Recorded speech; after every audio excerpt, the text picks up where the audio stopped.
Bonjour à toutes et à tous, explorateurs des mystères et gardiens des traditions.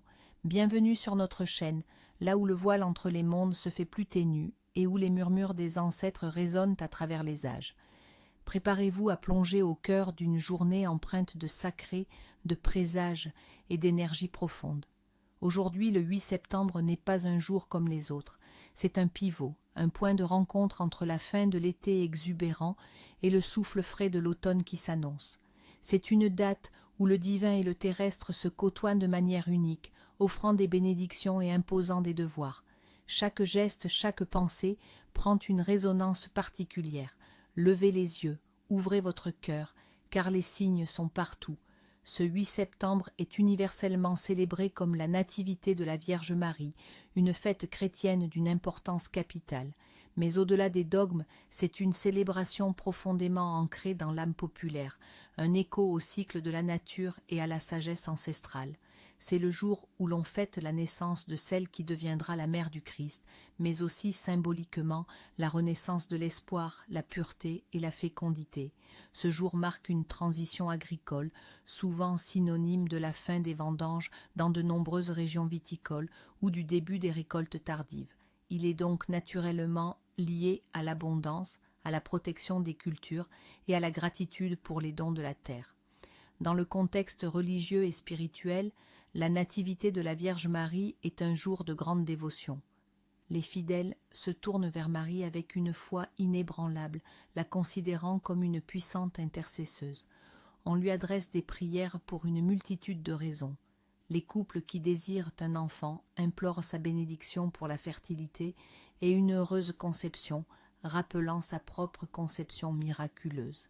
Ceux qui luttent contre la maladie ou qui cherchent la guérison pour leurs proches demandent son intervention miséricordieuse, la voyant comme la consolatrice des affligés. Les âmes, en quête de direction, de paix intérieure ou de protection contre les maux du monde, se confient à sa sagesse et à sa pureté. Elle est invoquée pour la protection des familles, la prospérité des foyers et la sauvegarde des récoltes. De nombreux pèlerinages sont organisés vers les sanctuaires mariaux, comme Lourdes, La Salette ou le Puy-en-Velay en France, où les pèlerins viennent déposer leurs intentions et chercher le réconfort. Cette fête, bien que chrétienne, porte en elle les vestiges de croyances plus anciennes. Dans de nombreuses cultures païennes d'Europe, des divinités mères étaient célébrées à la fin de l'été ou au début de l'automne, marquant le temps des récoltes et de la fertilité de la terre. La figure de Marie, avec sa maternité et son association à la nature, a pu absorber et transformer ces cultes ancestraux, offrant une continuité spirituelle à des peuples profondément attachés au cycle de la vie. Mais quelle est l'histoire derrière cette naissance miraculeuse? Laissez-moi vous conter une légende qui traverse les siècles, non pas celle des textes canoniques stricts, mais celle des récits apocryphes qui ont nourri l'imaginaire populaire et l'art sacré pendant des millénaires. Il était une fois, dans la lointaine Galilée, un couple pieux et respectable, Joachim et Anne. Ils vivaient une vie juste dédiée à Dieu, mais leur cœur portait une profonde affliction. Ils étaient sans enfants. À une époque où la fécondité était vue comme une bénédiction divine et la stérilité comme une malédiction ou une faute, leur chagrin était immense et leur isolement grandissant. Joachim, un jour, s'apprête à offrir son sacrifice au temple, mais il est repoussé par le grand prêtre qui lui reproche son absence de descendance, signe, selon lui, du déplaisir divin.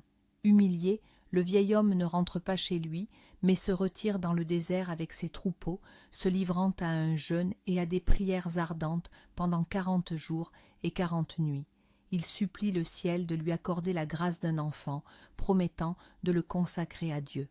Pendant ce temps, Anne, restée seule à la maison, pleure amèrement sa condition.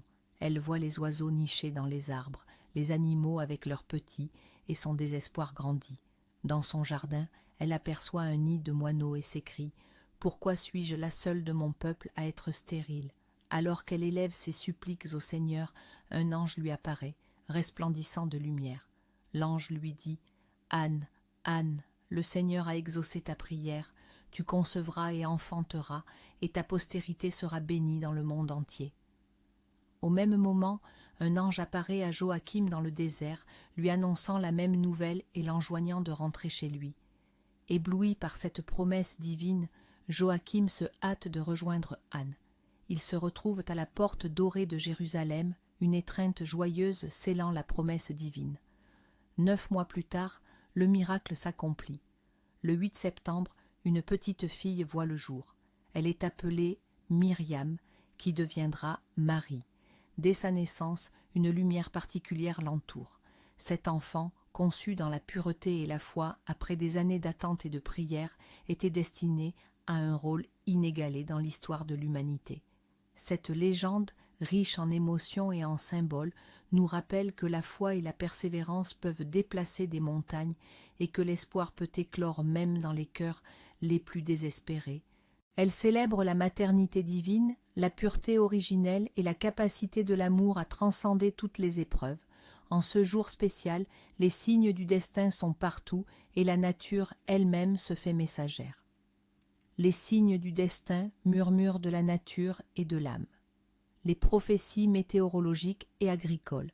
Si le 8 septembre est beau, l'automne sera beau.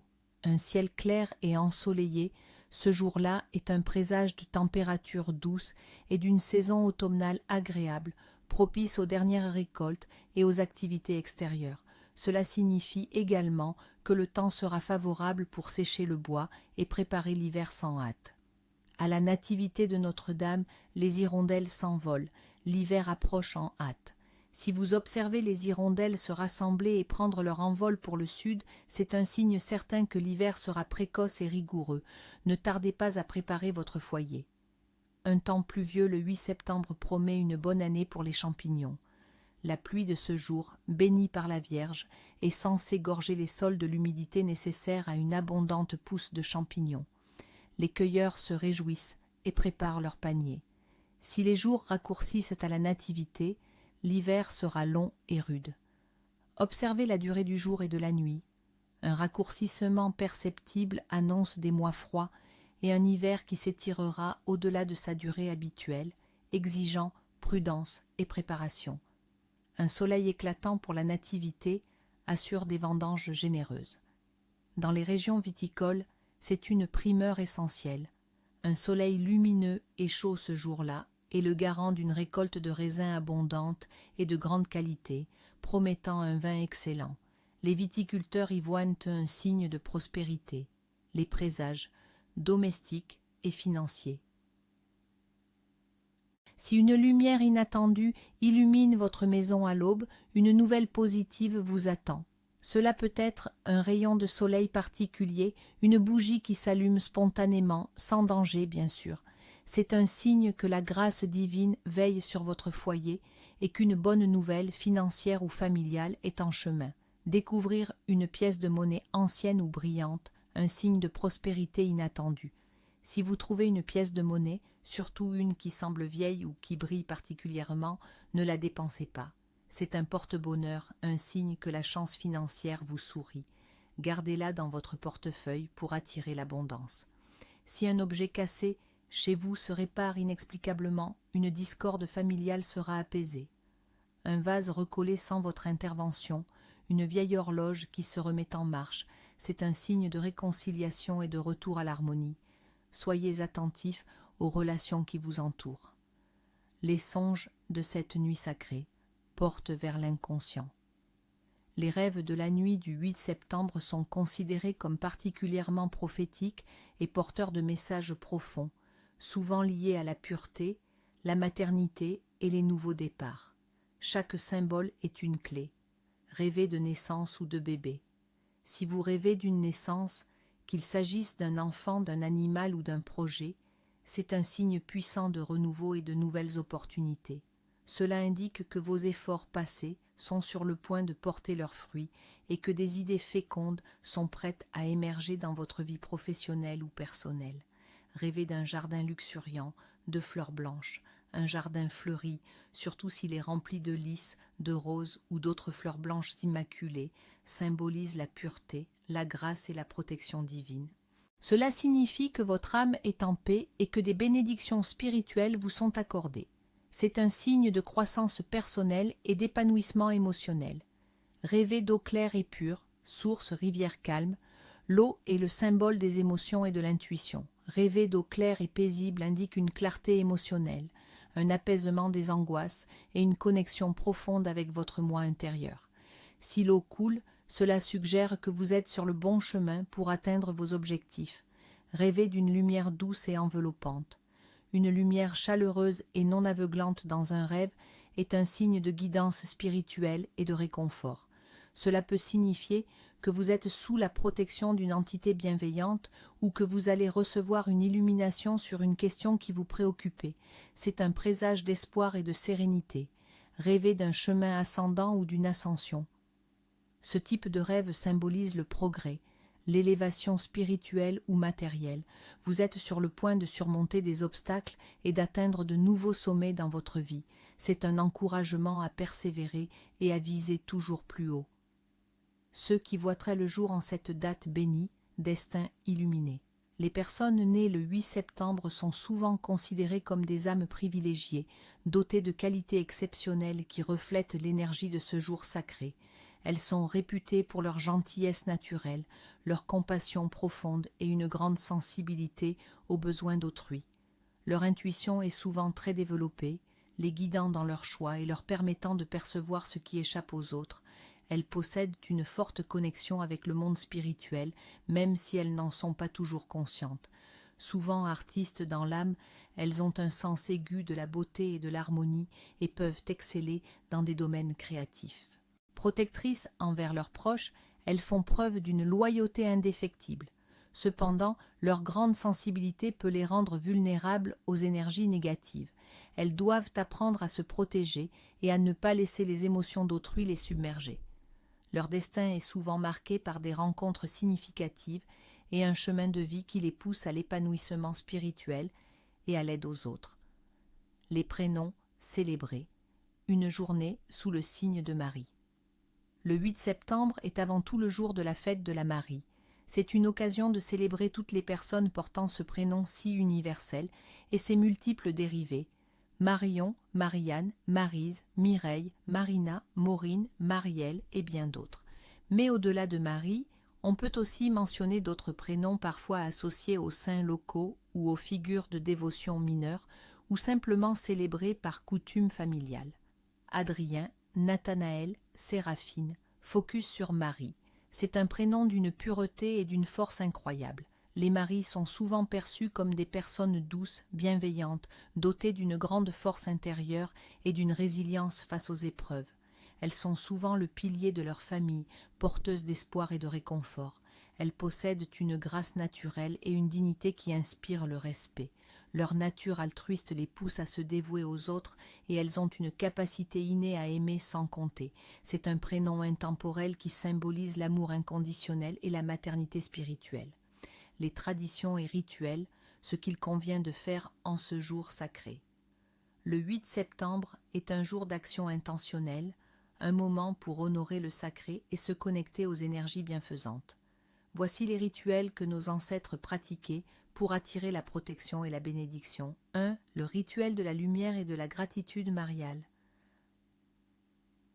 Objectif: attirer la protection de la Vierge Marie, exprimer sa gratitude pour les bienfaits reçus et formuler des vœux de pureté et d'abondance.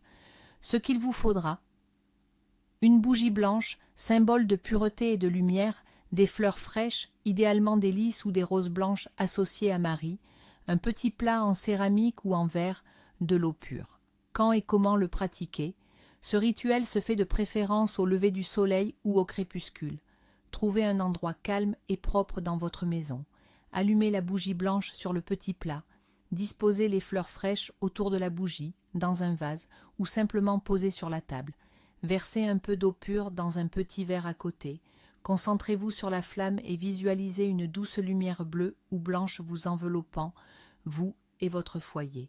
Exprimez à voix haute ou en silence votre gratitude pour toutes les bénédictions de votre vie. Puis, avec une intention pure, formulez vos vœux en pensant à la fertilité, pas seulement celle des enfants, mais des projets, des idées, à la protection de votre famille, à la paix intérieure. Vous pouvez dire « Ô Marie, étoile du matin », En ce jour de ta naissance, je t'offre ma lumière et ma gratitude, que ta pureté me guide et ta protection m'enveloppe. Bénis ma maison et mes proches, ainsi soit-il. Que faire après?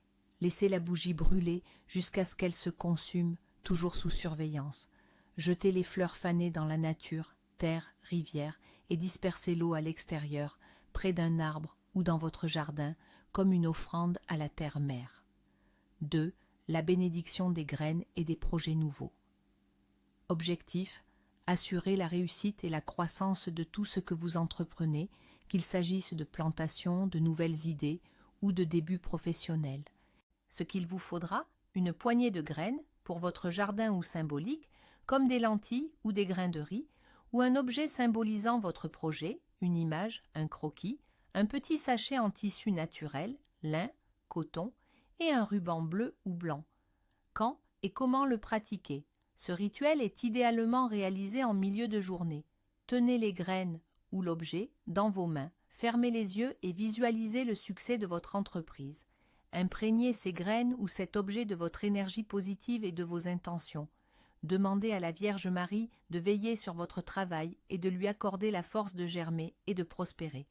Vous pouvez réciter: Ô Vierge Sainte, en ce jour de ton avènement, je te confie ces graines ou ce projet. Puissent-elles, ils, croître et s'épanouir sous ta bienveillance, portant des fruits d'abondance et de joie. Accorde-moi la sagesse de les cultiver et la persévérance pour les mener à bien. Ainsi soit-il. Que faire après? Placez les graines ou l'objet dans le petit sachet, fermez-le avec le ruban. Si ce sont des graines réelles, plantez-les. Si c'est un objet symbolique, conservez-le dans un endroit sacré de votre maison ou près de votre lieu de travail, comme un talisman de réussite. 3. Le partage de la douceur, rituel culinaire de communion. Objectif: renforcer les liens familiaux et amicaux, apporter la paix et la joie au foyer et célébrer l'abondance des récoltes.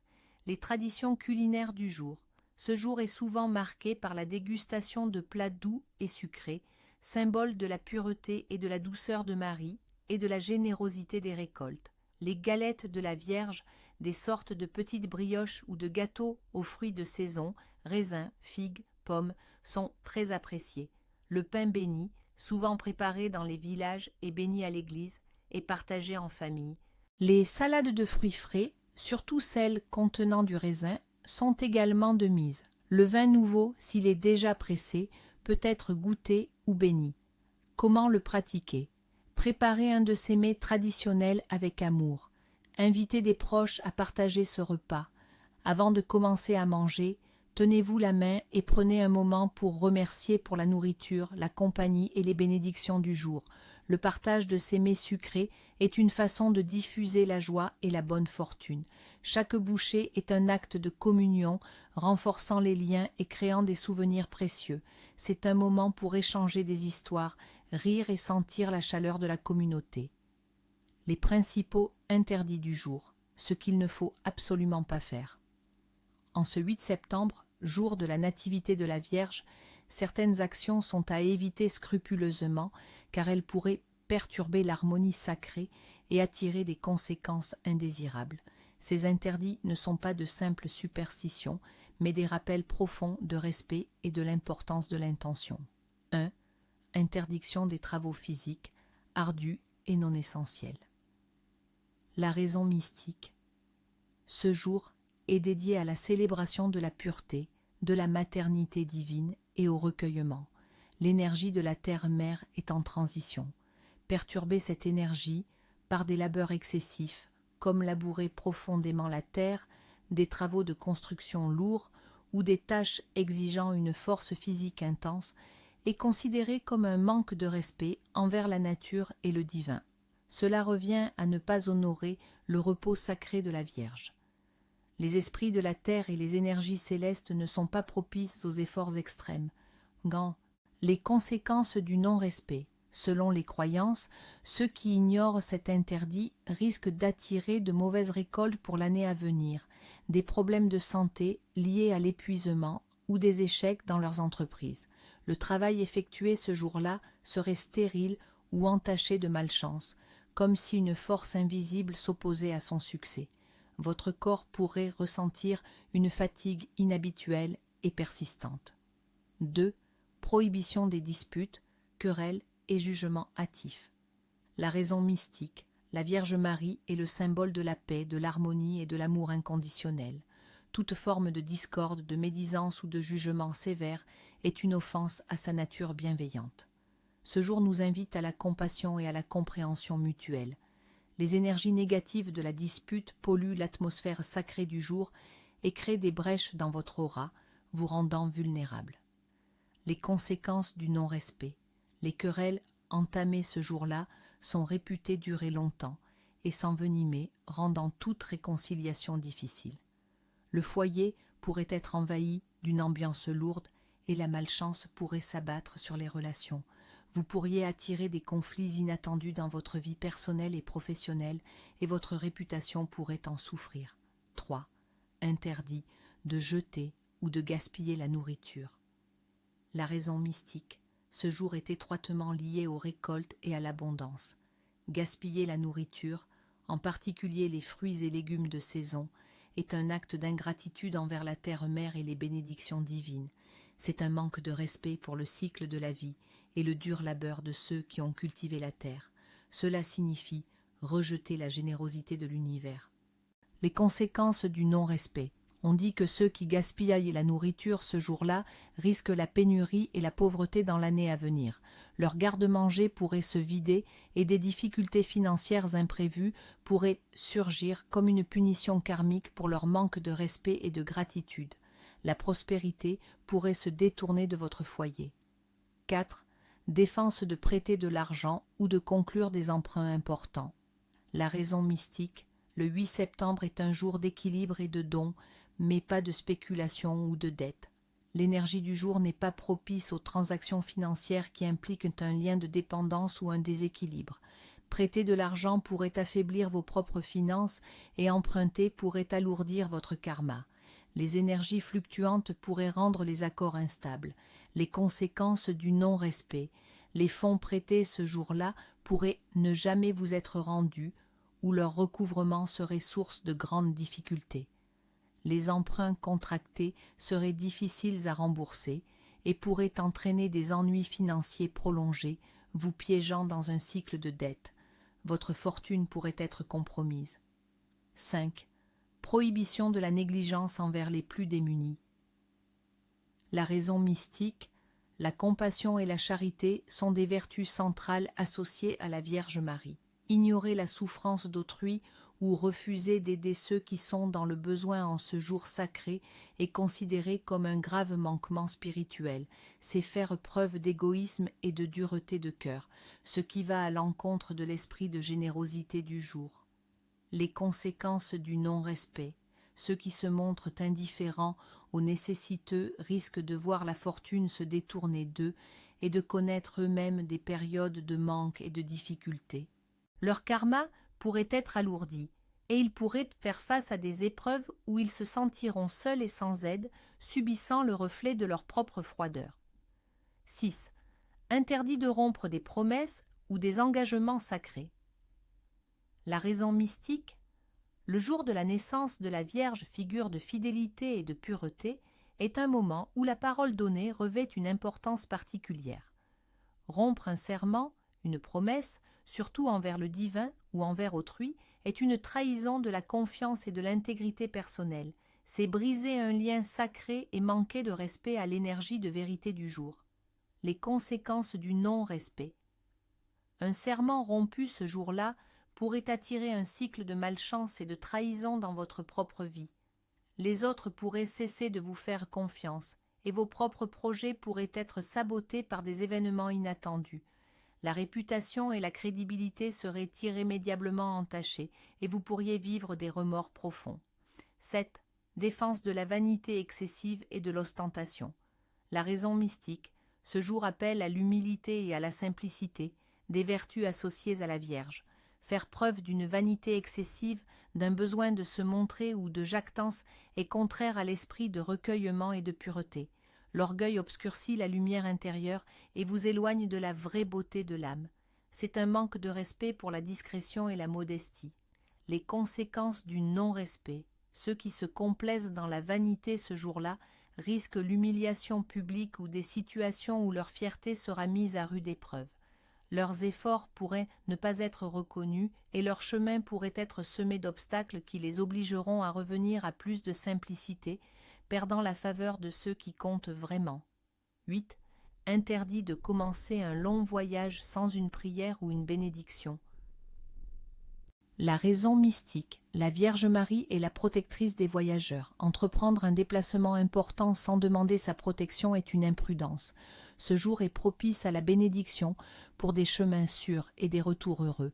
Partir sans intention ou sans solliciter une protection, c'est s'exposer aux dangers et aux imprévus, aux énergies instables du chemin.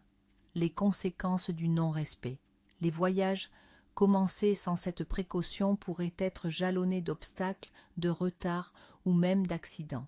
La malchance pourrait s'attacher aux voyageurs, rendant le périple désagréable, dangereux ou entraînant des pertes matérielles. La tranquillité d'esprit serait absente. Alors que ce jour touche à sa fin, je vous invite à emporter avec vous la sagesse de nos ancêtres. Que les traditions du 8 septembre, la nativité de la Vierge, vous guident vers la paix, la pureté et l'abondance. Écoutez les murmures du destin, respectez les cycles de la vie et ouvrez votre cœur aux bénédictions qui vous attendent. Que votre chemin soit éclairé et votre âme apaisée. À très bientôt pour de nouvelles explorations. Temu.